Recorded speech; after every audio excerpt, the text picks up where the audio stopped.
Ilmu kalau disembunyikan tuh bahaya sekali. Bayangkan di alam fisik. Misalnya ada orang berkebutuhan pada kemaksiatan, terus di situ ditulis bar, karaoke misalnya. Orang bisa ke sana karena ada tulisannya, ada WA-nya, ada alamatnya. Kemudian ketika Anda bisa Fathul Qorib, tidak ada tulisannya. Harusnya Anda juga nulis ahli Fathul Qorib, ahli Fathul Mu'in. Nah, atau ahli Jaljalut, tulis saja. Ahli Primbon. Enggak apa-apa, tulis saja. Penerus Ronggo Warsito, tulis saja. Zaman gendeng, arah melok gendeng, rakeduman, tulis saja. Tapi barokahnya tulisan itu kan orang bisa tahu.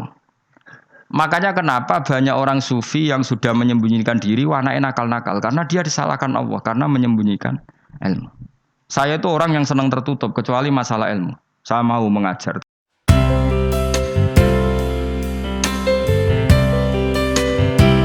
Sebagai ulama, tentu hisab terberat saya itu kitmanul ilmi, menyembunyikan apa? Ilmu. Karena ilmu kalau disembunyikan tuh bahaya sekali. Bayangkan di alam fisik. Misalnya ada orang berkebutuhan pada kemaksiatan, terus di situ ditulis bar, karaoke misalnya. Orang bisa ke sana karena ada tulisannya, ada WA-nya, ada alamatnya. Kemudian ketika Anda bisa Fathul Qorib, tidak ada tulisannya. Harusnya Anda juga nulis ahli Fathul Qorib, ahli Fathul Mu'in. Nah, atau ahli Jaljalut, tulis saja. Ahli Primbon. Enggak apa-apa, tulis saja. Penerus Ronggo Warsito, tulis saja. Zaman gendeng, arah melok gendeng, rakeduman, tulis saja. Tapi barokahnya tulisan itu kan orang bisa tahu. Makanya kenapa banyak orang sufi yang sudah menyembunyikan diri, wanake nakal-nakal, karena dia disalahkan Allah, karena menyembunyikan ilmu. Saya itu orang yang senang tertutup, kecuali masalah ilmu. Saya mau mengajar terbuka seperti ini. Karena tadi, awal dari dikenalinya kemakrufan adalah dimaklumatkan. Awal dari dikenalinya keburukan juga karena dimaklumatkan. Betapa celakanya kalau kemungkaran dimaklumatkan, sementara kebenaran tidak dimaklumatkan. Makanya Mbah Mun itu sampai berfatwa, Mbah Mun guru saya itu. Nah, ono masjid, ono menawarane Mbah Mun duka. Masjid kok ono menarane, wajib ono. Dulu saya iskal, kenapa menara jadi wajib? Tapi setelah saya tambah angan-angan, secara fikih jelas tidak wajib. Tapi coba bayangkan, misalnya ada bar, lampunya tinggi, orang dari jauh tahu itu bar, sehingga kalau mau maksiat misalnya ingin ke sana. Sekarang misalnya masjid gak ono menara nih, ada orang ingin sholat, ono masjid tahu orang. Tapi baru kayak ada menaranya kan, tahu. Intinya semua kebaikan itu harus dimanarohkan. Makanya manaroh itu dari kata nur, dimenarakan, dari kata nur, dari kata dicahayakan, dimaklumatkan. Sehingga mulai dulu lama itu meskipun humul itu menyembunyikan diri. Tapi kalau masalah ilmu mereka membuka diri. Loh, coba kalau misalnya ngaji seperti saya ini, saya tidak terang-terangan jadi orang alim. Sebetulnya nggak baik. Kalau kamu ujub, sombong, aku orang alim itu tidak baik. Tapi kalau kita kan tidak karena ujub tadi, harus memaklumatkan. Coba berapa bapak-bapak yang tertolong nyari bidan ketika istrinya hamil. Gara-gara tulisan karena yang nolong itu bidan. Ya kan? Dokter gigi. Atau kalau enggak dokter, ya ahli gigi. Ahli gigi itu yang dipasang tanpa medis itu. Enggak, kamu menjadi tahu karena apa coba? Tulisan. Tapi kenapa kebaikan tidak seperti itu? Harusnya sampean itu tulis saja. Misalnya sampean enggak alim saja, maklar orang alim. Siap menyalurkan ke tempat-tempat orang alim. Coba TKI tenaga kerja itu. Mereka tahu Korea, Hongkong karena tulisan penyalur tenaga kerja. Tulis saja rumah kamu penyalur ke orang alim. Nanti antar ke berduaan. Ada orang tanya, maksudnya gimana? Kalau butuh orang alim, tak antarkan. Oh ya sudah, itu kalau se-Indonesia, itu luar biasa. Jadi yang ngajinya dulu Fathul Qorib sampai bab sholat itu saja. Ahli Fathul Qorib sampai bab sholat. Tulis saja dalam kurung pemahaman pas-pasan. Enggak apa-apa. Lo coba dokter itu kan fair. Kalau ilmunya pas-pasan tulis dokter umum. Kalau dia merasa pinter dokter spesialis. Dan itu menjadi orang tahu. Tulis saya kan ke ahli saraf. Nah, lo boten guyon itu betul. Makanya saya ini termasuk orang yang menyembunyikan diri. Tapi kalau bab ilmu enggak. Sehingga nyun sewu saya tidak sombong banyak gus-gus alim yang ngaji saya Jamul Jame, ngaji Mahali. Padahal itu kitab tersulit di pondok. Tapi gara-gara saya sering cerita, saya pernah ngaji Jamul Jame sama Mbah Mun. Saya pernah mentakriri kitab ini, kitab ini. Nya banyak yang ngaji saya. Kalau tanpa itu kan mereka tidak tahu. Ya sampean nggak apa-apa kalau menyaingi saya, tulis saja di rumah kamu ahli Jamul Jame. Barang diparani ahli apa? Ahli jilid. Maksudnya kalau kitab kamu rusak bawa sini. Ya enggak apa-apa. Nah, sehingga syarat utama jadi nabi itu sebetulnya memaklumatkan diri. Ya saya ulang lagi. Pertama nabi jadi nabi syaratnya apa? Memaklumatkan diri. Sehingga pertama beliau jadi nabi naik gunung Sofa, kemudian ya maksara Quraisyin halummu ilayya, wahai orang Quraisy ke sini. Terus nabi mulai manggil satu-satu, ya Bani Abdi Amanaf ke sini, ya Bani Fihr ke sini terus. Saya ini adalah An-Nadhirul Mubin. Saya sekarang diangkat jadi nabi. Terus Abu Lahab marah-marah, tabbannaka ya Muhammad alihada jama'tana. Muhammad kamu itu orang sial, kita enak-enakan tidur gara-gara kamu manggil kita datang, ternyata hanya untuk urusan seperti ini. Makanya terus ada tabbat yada abi lahabi watab. Tapi yang iman kemudian tanya, Muhammad kalau kamu setelah jadi nabi, misinya apa? Saya diutus Allah untuk kamu menyembah Allah, tidak boleh menyekutukan Allah. Dan Allah memerintahkan kamu afaf. Afaf itu meninggalkan zina, meninggalkan maling, gini-gini. Coba kalau Nabi tidak memaklumatkan diri. Jadi Nabi seklunak-klunus. Ketemu wong monggo nggih. Ada tembu dia nggih. Sengerti nak Nabi ku sapa? Sehingga orang-orang yang humul, yang menyembunyikan diri itu di bab ulama masalah besar itu. Karena ciri utama dosa adalah kitmanul ilm. Makanya Nabi sidik amanat tabligh fatona. Tabligh itu lawan katanya apa? Kitman. Makanya saya ngaji di mana-mana. Saya di Jakarta ngaji, di sini ngaji, di Pasuruan ngaji. Harus dimaklumatkan ilmu. Dan kalau ada orang tanya ya tak jawab. Saya tuh kitab yang paling aneh di pesantren, misalnya yang mulai aneh lah, gak Jamul Jame. Saya sampai sekarang masih ngajar Jamul Jame. Kitab yang aneh. Macane lagi roh judulnya pusing. Jamul Jawame, kumpulane pira-pira kumpulan. Dadi ilmu apa ae ana ning kono. Sing gak ana ilmu dukun, mboten enten. Ilmu carane bodoni ya ora ana. Ning kono mau carane mlebu swarga tok. Mulane potensi kula mlebu swarga itu tinggi sekali. Cara sing model piye duwe. Dadi mun. Dadi cara sing model piye duwe. Dadi cukup banyak napa? Cara. Sampe nek duwe cara sitok ora mesti, kula nu gak ada cara kada. Dadi nek dari cara iki mentok, ganti cara iki mentok. Ya terakhir paling gampang itu cara nganggo fadhole pangeran. Iku kena mbok tiru. Pokoke mbok swarga nganggo fadhole pangeran.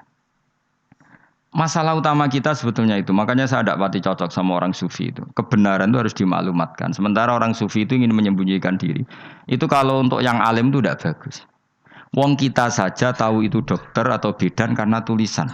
Ini bidan, ini dokter. Dan mereka jujur, dokter umum, dokter spesialis. Loh, coba misalnya di kota, kamu tulis saja penyalur kebaikan. Orang yang ingin mondok, pondok pilihannya ada, Sarang ada, Peloso, Lirboyo. Kalau saya ke sana gimana? Saya kenal Gusnya, tak anter. Wan keren, juga ada penyalur. Kalau orang bisa tersalurkan ke Korea, ke Korut, ke Jepang karena tulisan, kenapa tidak banyak orang tersalur kebaikan karena tulisan? Engko ora mau klunak ora jelas. Meskipun nanti ditawari orang, mesti dulu sih ahli takrib, mesti wong guyu. Ahli Fathul Qorib sampai bab salat. Tulis saja jujur. Maaf tapi hanya sampai bab salat. Tulis saja. Ada maafnya bareng, maaf. Tapi sampai bab salat. Enggak apa-apa. Paling untuk wong sowan. Larian mondok jenengan 2 tahun. Tapi ini pondoknya mau 3 bulan. Mulane ngajine tok bab salat. Enggak apa-apa. Lalu itu dulu memang begitu. Rasulullah zaman Sugeng itu kalau ngajari santrinya itu balighu anni walau ayah, maklumatkan ke kampung kamu meskipun 1 ayat. Banyak sahabat kalau ditanya ya tidak bisa karena ngajinya tidak hatam. Tapi ya terus gak apa-apa, kok tak soano Abu Bakar, tak soano Umar, ditanyakan yang lebih pintar. Saking tidak pahamnya sahabat itu lucu ketika ada ayat waqulu washrabu hatta yatabayyana lakumul khaytul abyadu minal khaytil aswad. Itu kalau mau tidur ya benar-benar bawa benang putih sama benang hitam, ditulis dipasang di pintunya. Jadi kalau makan diinceng lagi, kok masih belum kelihatan, wah masih boleh makan. Terus begitu. Kalau sudah mulai syuruk, mulai padang, wah berarti sudah imsak. Jadi karena makanlah dan minumlah sampai benang hitam terbedakan dari benang putih. Artinya kalau malam kan dulu kan nggak ada listrik, nggak ada lampu. Berarti kalau benar-benar masih malam nggak terlihat, berarti masih boleh makan. Nanti terus dilihat gitu.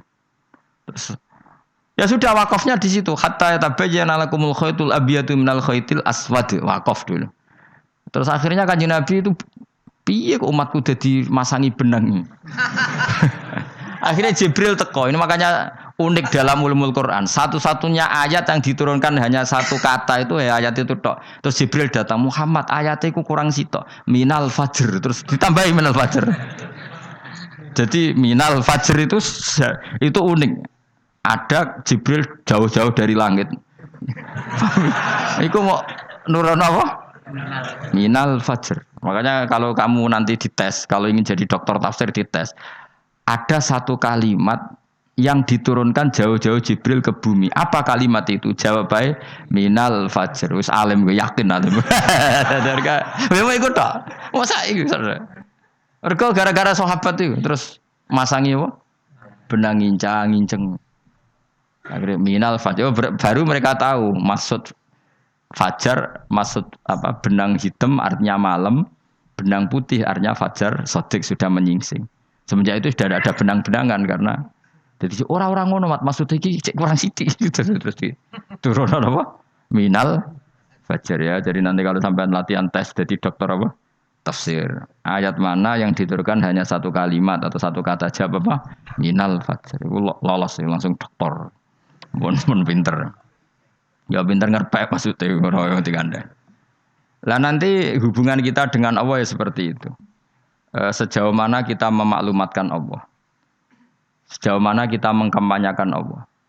Saya berkali-kali bilang, saya kemarin kan di Korea, itu sebetulnya saya yakin hanya doa saya. Saya sering berdoa, ya Allah, Engkau dipuji di langit dan di bumi. Lalu kalau di bumi ateis, itu caranya kayak apa? Dulu saya itu terobati karena Uni Soviet setelah persemakmuran banyak menjadi negara Islam. Berarti itu bukti bahwa Allah pun dipuji di bumi Uni Soviet. Lalu yang kayak Korea kayak apa? Ternyata betul Koreanya tetap ateis, tapi gara-gara diserbu wong Indonesia. 49.000 wong Indonesia ning Korea Selatan. Iku mbok gawe sing salat separuh, iku jek pira? 24, kira-kira ya digawe 20.000. Selawewu salat kabeh, tahlilan kabeh surwame. Lah kok sing ngritik tahlil muni sunah Rasul tok surwame. Pokoke rame lah walhasil. Itu tahlilan wah itu enggak ada hadisnya. Gak apa-apa sing penting muni hadis sing sitok tahlil muni hadis ya ibadah, tahlil ya ibadah. Mbok lah soal kok bener ding totalan guri. Sing penting rame. Maksudnya sementing rame ngomong visi Islam. Gitu Islam tahlil sitok Islam sunnah Rasul enggak masalah. Wong ape yakin bener saiki ya ora ono klarifikasi. Tapi sementing kan kabeh ngomong tentang Islam. Artinya gini, Allah punya cara untuk supaya bumi Korea itu ada yang bertasbih bersujud. Mil'us samawati wa mil'ul. Allah tidak kurang cara. Golek wong kedonyan ditawarik ke sana demi uang. Bareng wis ning kono dielingno pangeran. Segawe masjid, kontrak masjid macam-macam lah. Masjid kontrakan ning Korea. Ning kene ra ono masjid. Pusing. Saya pernah ngisi di satu masjid itu gambare pintu gerbangnya bukan salib kan. Ternyata tingkat 1 itu gereja, tingkat 2 bar, tingkat 3 masjid. Kadang ya kebalikan masjid, bar, gereja. Satu gedung. Jadi malaikat saya tidak tahu lewatnya gimana itu. Enggak tahu. Enggak tahu itu cara lewat gimana karena malaikat bagian rahmat itu enggak bisa dia lewat salib. Tapi dia harus menulis ganjaran yang sholat. Enggak tahu saya lewatnya dari mana karena itu. Ya tentu dia punya cara lah. Tapi yang jelas ya agak bingung ini gimana. Itu pernah yang tingkat 2 itu bar pas aktif. Ada santri yang ya pekerja imannya pas-pasan. Kalau nate Gus badhe Jumatan mlebu bar pas aktif wae wong ayu. Meh wera Jumatan. Mergo mau tingkat 2 bar, tingkat 3 masjid. Itu ana khutbah yang barnya tetap main. Ada bar yang masjidnya tetap khutbah. Itu masuk bar. Jumatan apa ning kene wae.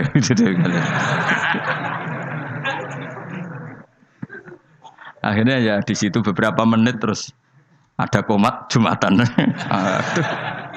Dosa ta ra Gus ngene. Ya aku muni. Ya segelem Jumatan ku apik. Wong wedi dilakoni kok takok dosa ta ra Gus. Ora imus kadung lakoni kok takok. Artinya gini, Allah punya cara untuk menyebarkan Islam di Korea.